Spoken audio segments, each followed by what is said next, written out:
Good evening and welcome to Chris 180's Candid Conversation Series. I'm Chandra Luckett, Chief Marketing Officer here, and we are glad that you have joined us for another important conversation. October is National Bullying Prevention and Awareness Month, and today we want to shine a light on bullying, what we can do about it, and what to do if your kid is actually the one who's bullying someone. And we know that bullying over the years has taken a different view from simple teasing all the way to courtrooms for trials and things that have ended in tragedy. It is a serious issue that must now become an issue for all of us to care about. Our school-based mental health team here at Chris 180 works on the ground in more than 80 locations across Metro Atlanta. And that means they're in schools every day where sometimes bullying can be an issue. Our experts today will talk a little bit about ways parents can help their kids to protect themselves against being bullied and what to do if they know the bully. Take it away, ladies. All right. Hi, everyone. I'm Kristen Hendrix. I am a clinical program manager here at Chris 180 within the school-based mental health department. I oversee the management of 14-ish, the number changes from day to day, but 14-ish of our schools within the Atlanta Public Schools district. And I'm in and out of various schools from elementary, middle to high school. And I will pass it over to my colleague here. My name is Renee Canales, and I am a school-based mental health therapist in a high school in Atlanta. Yes, and we are excited to be here talking a little bit more in depth about bullying and especially what parents can do. So I think we kind of want to start off with, let's talk about a little bit about why kids might bully. Anything that comes first to mind? Maybe because they've been bullied themselves. And bullying nowadays, I know in high school, it's the thing to do, to pick on the people that are less than, or people that do not have the things that you may have or consider important or stylish, or, the things, the peers, they pick on each other. Mm-hmm. I think, the idea of wanting to be cool and wanting to fit in and thinking it's cool to bully others, even though as grown-ups we can say that is not the case. Sometimes I think you're right, that social image or that pressure to fit in, peer pressure. And then I heard you say they may have been bullied themselves, which is almost ironic and would go against everything we would think of human nature. Like, if you know you've been bullied and you didn't like it, why would you go do this to somebody else? But it can be a real common reaction. I think sometimes kids, it's like a defense mechanism. Sometimes they might want to get ahead of it or almost like go bully other kids. Right. I'm going to pick on you before you pick on me, or I'm going to hurt you before you can hurt me. Mm-hmm. So that might come up. And then it can even be environmental. Like if you're at home and you see maybe the person that you consider cool in your neighborhood and that person is picking on, the less fortunate people in the area, in the neighborhood, then you think, oh, that's the thing to do when you get to school. Mm-hmm. Yep, absolutely. So definitely some negative role modeling may be happening. Low self-esteem can definitely be a big one. Back to that idea of like that saying that hurt people hurt people. So they may themselves be hurting and they don't know how the right outlet for that. So in the sense that like misery loves company almost, certain kids may find themselves bullying because they want to almost bring others down to their level of misery, or like, oh, well, I don't like myself, so I'm going to make you not like yourself too. Right. I can see that. So yeah, there's definitely a lot of different reasons kids may bully, but I think one thing that we love to highlight, and I think I want parents to know, is that kids who bully are not inherently bad. And I don't want you to feel like if you're, as a parent, if you're getting a call from school saying that your kid is being the bully, imagine that could bring up a lot of complicated emotions, maybe feeling frustrated, maybe feeling like, oh my God, what have I done? Have I failed? But that's not the case. Like we said, there may be underlying mental health issues. There may be one peer conflict that needs to be resolved. It could be a myriad of reasons why they may be doing it. I can remember getting the call when my son was in middle school, and I was like, what? What did he do? And so when I got him home, it was like, okay, now why did you do that? Mm-hmm. But it was cool. Like, how is it cool to pick on somebody? Yeah. And he was picking on a child that was in a special needs class. And I was so disappointed. So, yes, Yeah, it can happen to. We have a therapist here who's been in that boat. So yeah, we know it can be really hard for parents to be on either end of it. But there are some things that parents can do. I think looking out for warning signs in your kids. I think some common themes are that you might notice increased signs of depression, anxiety, not wanting to go to school, complaining of being sick a lot. Maybe they have unexplained marks or bruises on them, or their personal effects go missing. Even weight loss. Weight loss, yeah. Weight loss. It's a big one in high school. Stop eating. And when you're being picked on and bullied in school, you don't eat lunch. Lunch is not the thing to do because you get picked on in the lunchroom. A lot of fights happen in the lunchroom. Yeah. So they may just want to avoid it. And then generally like an avoidance of anything that the kid used to like to do. So definitely be on the lookout for those warning signs. And of course, please do be afraid. Like parents need to know that there are resources out there if it does take that turn and it's more than just the kid had a bad day. It's like, no, this is looking like a mental health issue. If you're ever in doubt, it doesn't hurt to go talk to the school counselor, right? I'd say school counselor, school social worker. Yes. Chris 180, like we said, is in 80 schools, but if we're not there, there might be another mental health provider.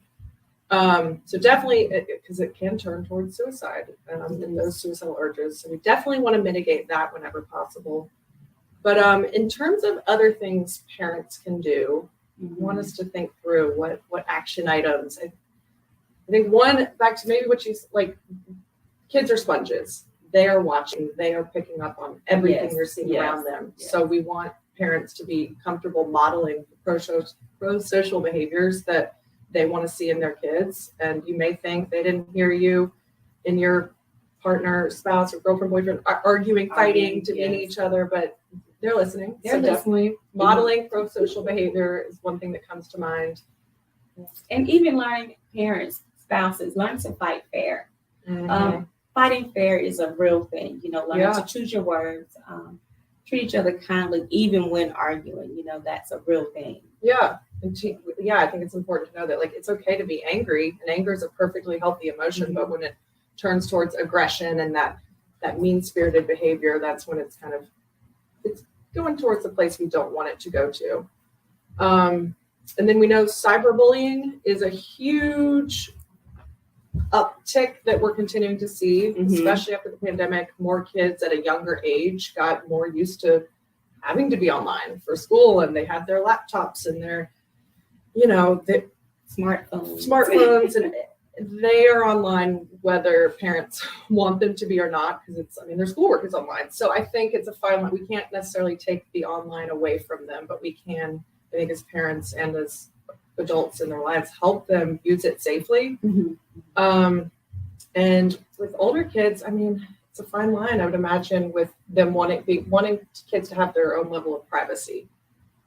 But there's a lot happening behind the scenes. So I think I would say tell parents, don't be afraid to go peek at their social media, see who they're following, ask questions. Ask lots of questions. And I know working in a high school, when the kids fight or there's an issue, it's on social media in less than 5 minutes.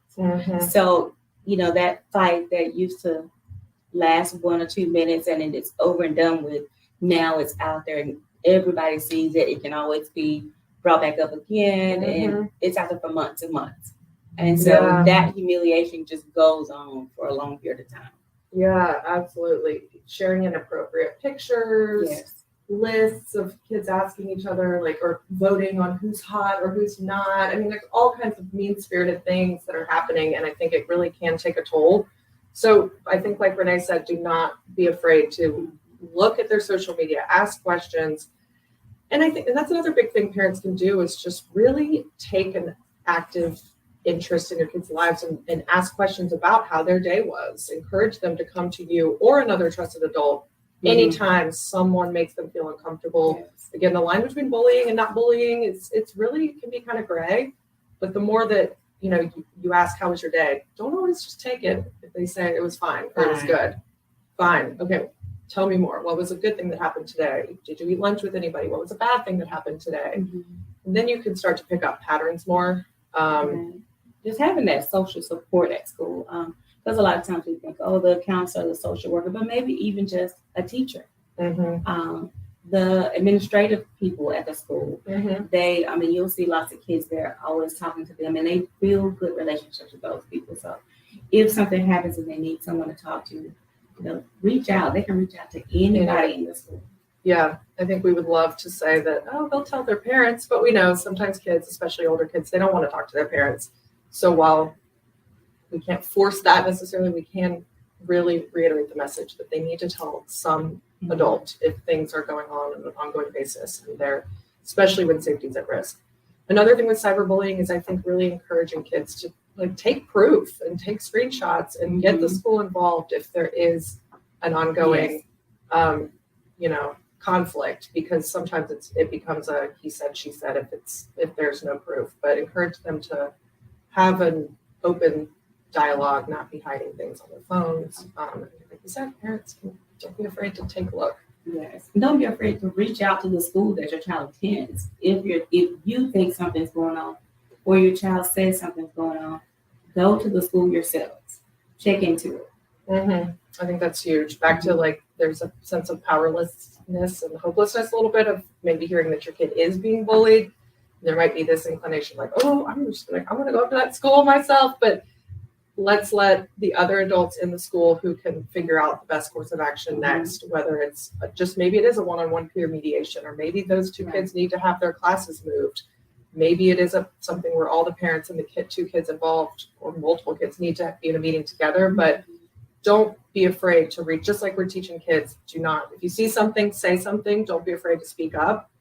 Even if you're not the one being bullied, we really want kids to be empowered to be not just bystanders, but instead speak up if they see a peer being bullied.